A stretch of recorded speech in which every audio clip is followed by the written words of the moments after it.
waajal leen mbégte boo leen di musa fàtte ci seen àdduna jël benn yooni Sounds of Africa Festival ñëw leen nag ngeen jokko Washington West African Center ci bés bu màgg bii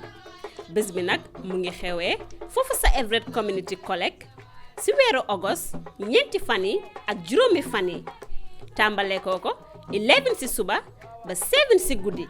ñëw leen ngeen am mbégte ak bànneex ak kontaante ci wëy yi amul fenn.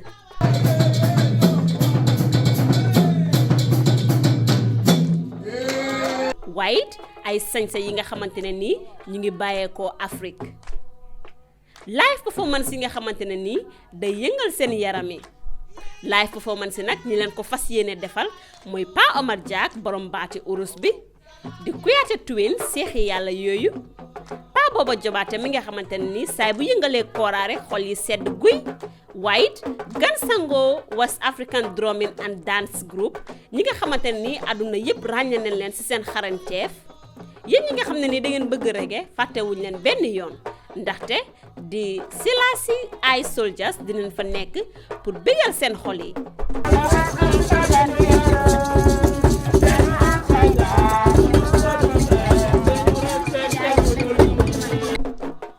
daw leen gaaw ñëw ci bés bu màgg bii ndaxte emuy ci bégal leen rek waaye it ay jàng yi am solo dina fa nekk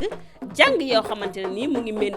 méngoog Afrika aada ak cosaan maanaam Afrique seen aada ak cosaan yi nga xamante ne nii dinañ leen jàngal jumtuwaay yi nga xam ne nii africain si dañ koy faral di use ci seen wàllu musique muy African instruments yi mel ni kora